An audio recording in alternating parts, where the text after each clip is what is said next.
Hi, everyone. Welcome back to Dave's Math channel. I'm your host, David Tear. Today, I'm going to talk about a topic I think is really fascinating, namely Conway's game of life. And for those of you not familiar with this thing, this is something that's called a cellular automaton. It was actually first invented by a very famous mathematician named John Horton Conway. Here's a picture of him. I think he just passed away last year. He was a great mathematician. Not just did he come up with this thing called the game of life, but he also did very important work in group theory. He discovered these three sporadic simple groups called Conway groups. And he did a lot of other really great work. But anyway, I think his game of life was one of his greatest accomplishments. So, what is this game of life? I have to explain what it is first. So it's what's called a cellular automaton. It's an example of a dynamical system, and it's really made for computers. And he came up with this in 1970. And when he first came up with this game, there weren't even computers you could run it on. I mean, this was back in 1970 when I think state-of-the-art computers just had teletype terminals. It wasn't that much longer after punch cards. So it was before I first used a computer. I didn't use a computer for the first time till 1973. I didn't see the game of life until I think either 73 or 74. And at the time I first saw it, you had to type out every generation on a teletype terminal. It took forever. But anyway, with Conway it was even worse. He had to use, I think, like a Go board, with pegs, So, he had to do it the hard way. But here it has very simple rules. So I have to explain what this is. So you're supposed to imagine an infinite square grid, an infinite grid of squares. And of course, in real life, it's not going to be infinite, but you could have a large grid, and these patterns grow. And if you start with a small pattern, it usually stays reasonably small. So you're okay working with a finite grid. And I guess when Conway first did this, he didn't use a very big grid, maybe 10 by 10, which is probably big enough for his pegs or whatever he was using. But anyway, here's the rules. So the first rule says that if you have one cell, so there's two different types of cells in this game. They're called live cells or dead cells. And in this picture, the dead cells are the white cells. That means that nothing is there. They're like empty cells. And these black cells, I guess the new ones he shows in blue, but the black or blue cells in these pictures are live cells. So there's four rules. So the first rule says that if you have a live cell with fewer than two neighbors, then it dies in the next generation. So another thing about this system, it's not static, it's dynamic. So you have these things called generations, or sometimes people call them ticks. So not only do you have these two dimensions of space, but you have one dimension of time, and everything's discrete. So you've got discrete spatial dimensions in two directions, two dimensions, and then you got a third dimension, namely time. And I think that kind of explains the name life. You can kind of think of it like life in a way. Life is like that. We live in three dimensions, three spatial dimensions, one time dimensions. This universe lives in two spatial dimensions, one time dimensions, but it's discrete.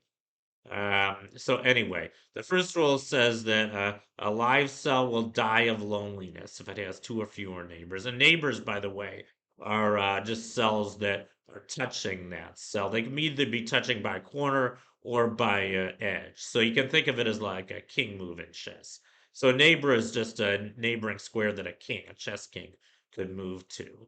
So every cell has eight neighbors, and if it has too few live neighbors, it'll die. And then the second rule, there's another way a cell can die of overcrowding. So if it has four or more neighbors, four or more live neighbors, it dies of overcrowding. Uh, so the only way it's going to stay alive is if it has exactly two or three uh, live cells. That's the fourth rule here. So here they show three, but two would keep it alive too. So if you have exactly two or exactly three neighbors, then a cell will stay alive on the next generation. The third rule, I guess, the way they're showing it here, this is when you get births. So not only can cells die, but cells can be born. So the way you get a birth is say you have three, you have to have exactly three cells here. Say you have a empty cell or a dead cell, if you like, with three live neighbors. Then it'll give birth. So that's it. Just these four rules, four mathematical rules. Pretty simple rules.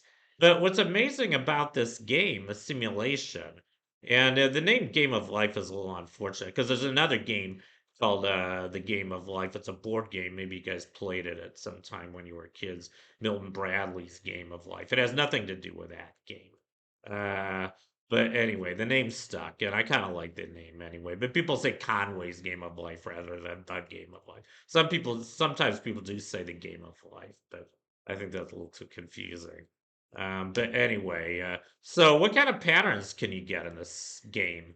Well, it turns out you get an amazing, amazing variety of pattern. I mean, the thing I find most amazing about Conway's Game of Life is that even though it involves very, very simple rules, four very simple rules, they can write in four lines basically. It involves all this complexity. So these are three different types of patterns. These are some of the simplest types of patterns you can get in the Game of Life. I'm going to start with the simplest things you can get. So the simplest patterns are what are called still lifes. These are the things in the left column here. There's actually infinitely many still lifes, but these five they show are the most common ones. The most common still life is a block that's just four live cells all lumped together in a 2 by 2 block. That's stable. It doesn't change. If you just have a block, it'll stay there. It won't, there's no births, no deaths, and all four lives still stay alive. That's what a still life does. But that's the most common. The second most common is what's called the beehive. That's the thing right below the block. That's the thing that looks like a stretched out O. And then the next one below that is called a loaf. I guess it kind of looks like a loaf of bread if you make it, rotate it 45 degrees. I think that's how it got its name. And then below that, you have the thing called a boat. And it looks a little like a boat. It looks a little like a dinghy boat, a little tiny boat. And then the next one, most common one is called the tub. Tub is another pattern with just four live cells, but it's not anywhere nearly as common as the block. Um, yeah, but anyway, so those are the most common still lifes. And then in the middle, you've got these things called oscillators. And oscillators are exactly what they say. They're patterns that oscillate. They go back and forth. And the most common oscillators have period two. That means they repeat themselves after just two generations, two ticks, if you like. The most common uh, um, oscillator is what's called the blinker. That's just three cells in a row, either vertical or horizontal. And what happens to a blinker, it starts out vertical, and the next generation it looks exactly the same, but rotated 90 degrees. It becomes horizontal. And it just keeps blinking back and forth between a vertical array of three and a horizontal array of three. Pretty neat. And if you watch this on a computer screen, you can actually see it blinking. Like I said, the first time I ever played the Game of Life, we didn't have computer screens. They didn't have computer CRTs yet, at least none that I'd seen. It wasn't until the late 70s I think I started seeing them on a screen, and it was pretty amazing. The first time I saw the Game of Life played on a CRT, it was like every tick was maybe a quarter of a second. They actually have this at the Exploratorium, the Science Museum where I used to work when I was a teenager, I think around 1980. So I got to see the Game of Life in action with all these figures. It was pretty cool. And the next one right below it is called the Toad. This kind of funny looking thing. It doesn't really look much like a toad, but it chirps like a toad. That's why it's called a toad. It goes through two phases. In the first phase, this is an inflated phase. That's when the toad, I guess, has its neck all uh, inflated. But then in the next phase, it collapses. It collapses into something that looks like two blinkers side by side, not quite lined up. And then the next most common is what's called the beacon. Again, these things aren't animated in this picture, but the beacon, you can see it's just two blocks kind of connected by a vertex. But what happens is every other generation, the two innermost live cells die, and then they give birth again. So it's like a beacon. It keeps flashing off and on. And the one below that, this is interesting because this is not a period 2 oscillator. This one's called a pulsar. This is actually a period 3 oscillator. It goes through 3 different phases. And it kind of looks like a pulsar. It looks like a pulsating star. Kind of interesting. And the thing below it, oh, this is a really interesting one. This thing's called the pentadecathlon. This is actually a period 15 oscillator. It's too bad I don't have it animated here, but it goes through 15 phases. You can actually start it off as just 10 live cells in a row. Just a line of 10 cells will give rise to this thing. Pretty amazing. And then the things on the right are what are called spaceships. And spaceships, they're kind of like oscillators, but not quite. They're oscillators that move. That's why they're called spaceships. And the most simple spaceship is what's called the glider. A glider is what's called a diagonal spaceship. This thing, every 4 generations, it moves one cell. The way they show it here, it moves one cell diagonally, and the one shown here moves diagonally to the right and downwards. And then these other 3 things, these are what are called lightweight, middleweight, and heavyweight spaceships. These ones move horizontally the way they're showing them. And there's something in the game of life called the speed of light. That's just one cell per generation. It turns out nothing, just like the speed of light in real life, nothing can travel faster than the speed of light. No influence in the game of life can travel faster than the speed of light, faster than one cell per generation. Kind of makes sense because the rules only affect what happens to nearest neighbors. So it makes sense that nothing can travel faster than that. But these spaceships all have speeds, and it turns out the speed of the glider is 1/4 the speed of light in a diagonal direction. Sometimes people write that as a quarter times 1/1. But then if you want to think of it as a vector, and then spaceships, each of these lightweight, middleweight, and heavyweight species, each of those moves at half the speed of light.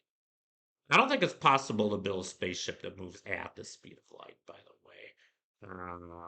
And I don't even know if it's possible to have a spaceship that moves faster than half the speed of light.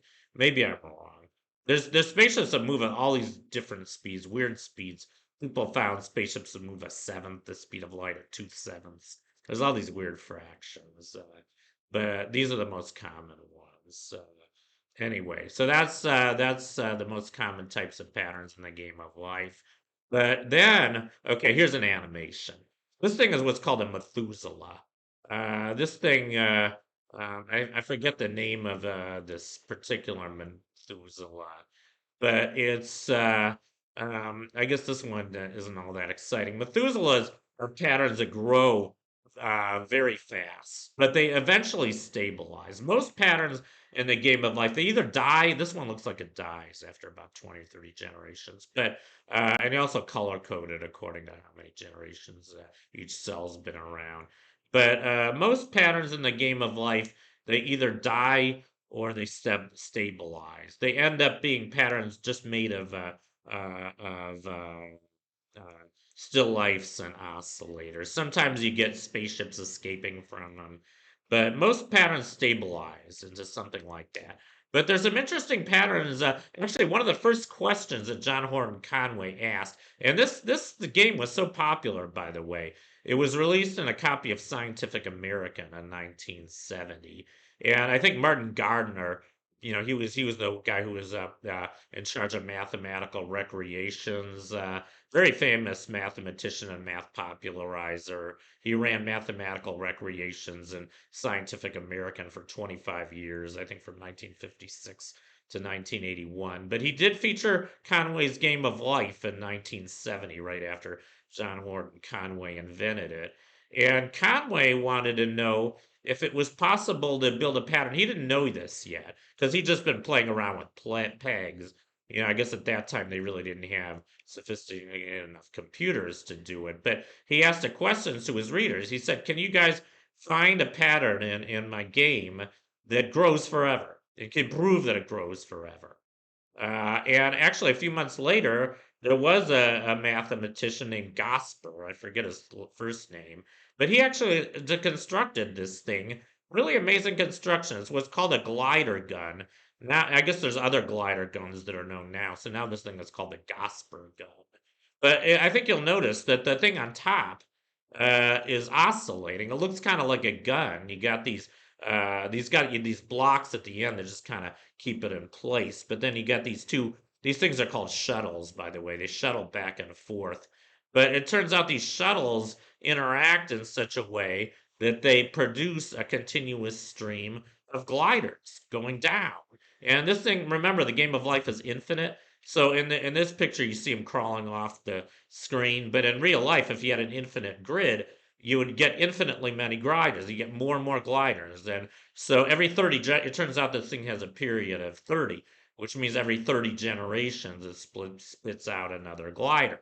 That means its population grows by 5 every 30 generations. Not very fast, but it does grow forever, and it grows in a linear fashion. So I think it was $100 prize that John Horton Conway offered to the first person who could discover this, and so Gosper won $100, which was actually pretty good money in 1970. But anyway, I think it wasn't the money he was so excited about. It was more the recognition, the fame. But then after that, there were even more interesting patterns that were discovered. It turns out that there's patterns that grow much faster than guns, glider guns. There's things called a breeder. A breeder. So remember, I said a glider gun grows linearly. Well, it turns out a breeder grows quadratically. And what a breeder does, a breeder is an example of what's called a space filler. So what a breeder does, the breeder is this complicated thing of uh, red pixels on the right. I think it, I think it moves. Yeah, it has to move. It's a spaceship, but it's a spaceship that leaves behind debris. Um, by the way, a spaceship that just leaves behind stable debris is what's called a puffer. I didn't talk about those in this video. Maybe I should have. A glider gun, or gun is just a oscillating pattern that shoots out spaceships, basically. And a puffer is a spaceship that shoots out either stable or oscillating debris. But a breeder is even more fascinating because a breeder is a spaceship that shoots out guns. And remember, every gun shoots out gliders. So you've got a spaceship shooting out guns, and the guns are shooting out gliders. And as you can see, the gliders form this wedge, which will fill 1/8 of the grid eventually. And you can actually put 8 breeders in a pattern to make a space filler that fills up all of space. What that means is that eventually every region of space, which is infinite, will be occupied by part of this pattern. Pretty amazing. And it grows quadratically because it's filling up space, which is two-dimensional in a linear fashion in all directions. So, and there is a very fast space filler. This is called max life. As a matter of fact, I believe that this is the fastest possible growing pattern in Conway's game of life. This was just discovered pretty recently, maybe 20 years ago. And I think you can even prove this is the fastest possible growing pattern. It grows at the speed of light. That's what's amazing about it. Or either the speed of light or half the speed of light. I forget.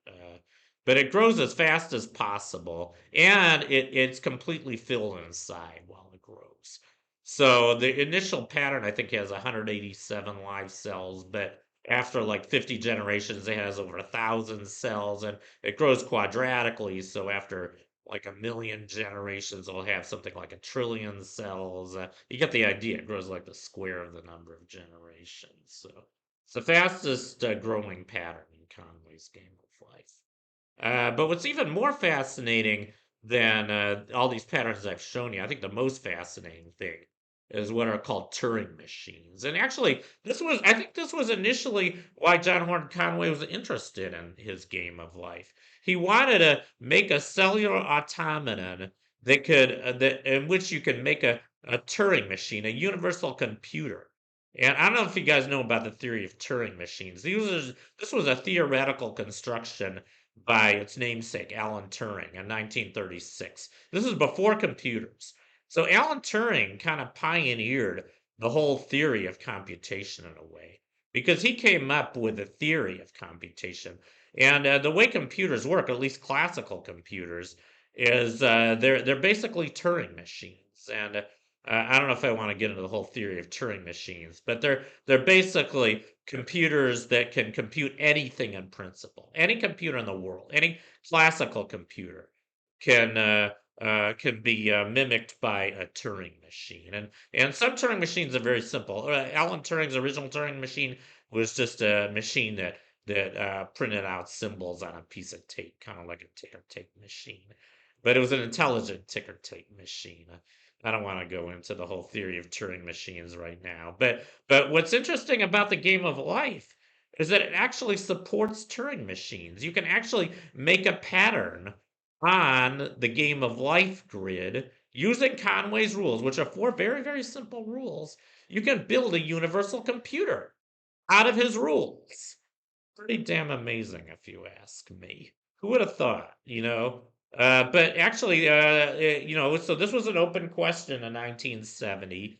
I think in 1982, I don't know who it was, but there was a mathematician who proved that you could make a Turing machine in Conway's Game of Life.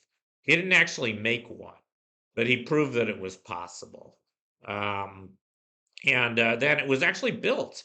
The first Turing machine was built in Conway's Game of Life in the year 2000. This is a schematic of what it looks like. The thing on so it's like a computer, like I said. The thing on the bottom left, um, that's I can't even read this. It has all the components of a computer. It has a memory. I think the thing on the lower left is a memory. It has all this information stored on it in the form of blocks, and it works in binary. You have a kind of a binary code of blocks, and I think there's eaters, and you know, I think the presence of a block is like a one, the absence of a block is a zero, and so this is where your kind of instructions for the computer are.